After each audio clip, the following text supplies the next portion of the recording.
Halo, berjumpa lagi dengan saya Aaron Halim dari Business University School of Information System.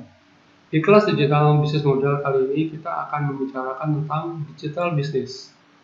Peserta yang mengikuti kelas ini diharapkan dapat mencapai dua goals, yaitu pertama, mengetahui dasar-dasar membangun bisnis model di dalam pasar digital, dan kedua adalah mengetahui tekanan-tekanan terjadi di dalam bisnis model di pasar digital.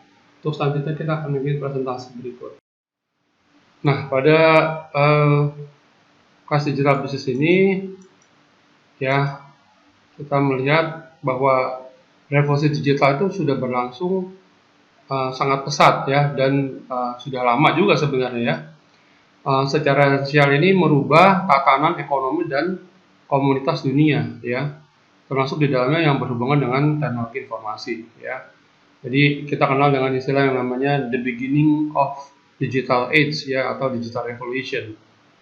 Nah, di sini segala pihak terlibat ya di dalamnya, termasuk multimedia market ya, fundamental change yang terjadi dalam komunikasi, computing ya, entertainment, juga media-media lainnya ya, film ya, kita lihat ada YouTube sekarang ya, sosial media begitu berkembang. Nah, ini tahun 95 mungkin nggak terpikirkan seperti itu, tapi kejadian yang terjadi saat ini sangat luar biasa ya, teknologi itu. Apalagi waktu kita dalam keadaan pandemi saat ini ya, transaksi online itu sangat tinggi, termasuk belajar online, belanja online, kegiatan-kegiatan lain, training ya, perkuliahan, itu dilakukan secara online, membayar secara online ya.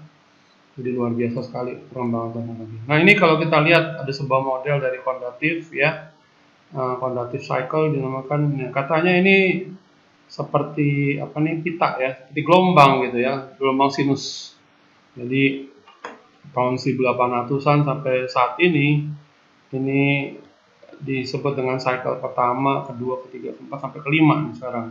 Jadi sekarang pada cycle yang kelima ini dikenal dengan Information Society, di mana sebelum tahun 1990 dikenal dengan Industrial Society ya, dengan adanya mesin uap ya, ditemukannya kapas, yang kereta, baja, besi baja ya, chemical, petrokimia, otomobil. Nah, sekarang kita di dalam satu cycle yang disebut dengan IT. Nah, ini konsep ini banyak sekali, macam-macam orang banyak yang menyebutkan dengan cara berbeda ya. Ini yang disebut oleh Kondratiev. Kemudian Kondratiev cycle juga ini mengatakan bahwa IT ini menjadi IT atau information technology ya, saat ini tersedia secara ekstensif ya, bukan intensif tapi ekstensif ya, dan terkonsentrasi pada saat yang sama. Jadi kita dapat informasi yang sangat besar, sudah terkonsentrasi, dan kemudian dengan pengembangan dari informasi dan komunikasi ya yang begitu besar, ini menyebabkan informasi itu menjadi murah dan bahkan gratis ya. Kita kalau mau cari berita dulu kita harus beli koran atau nonton TV gitu kan, TV kita mesti tunggu. Sekarang kita nggak perlu, kita cukup aja buka browser kita untuk mencari portal berita ya, atau di dalam sosial media juga tersedia informasi-informasi.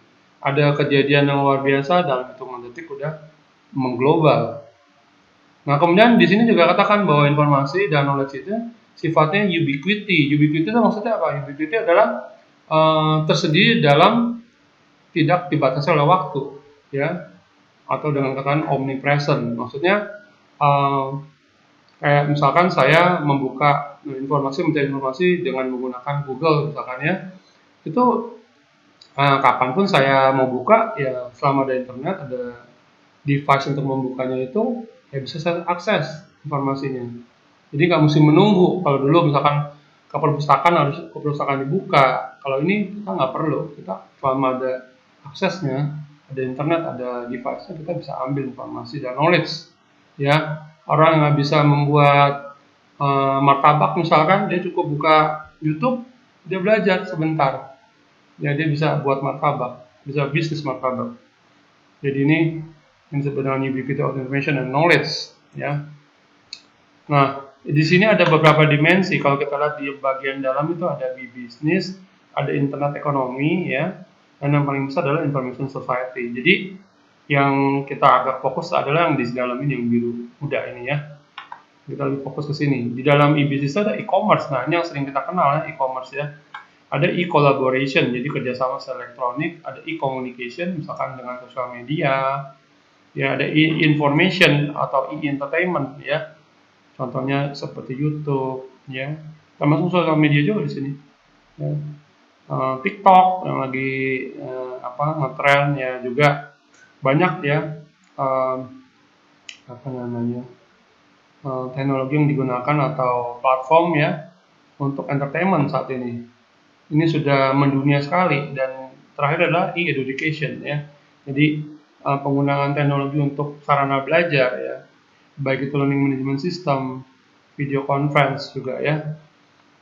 Ini sudah banyak sekali teknologi yang digunakan. Ini termasuk dalam e-business. Jadi ini bagian yang sangat bersentuhan dengan kita sehari-hari saat ini. Bahkan dalam keadaan pandemi COVID saat ini sangat ekstensif digunakan, ya.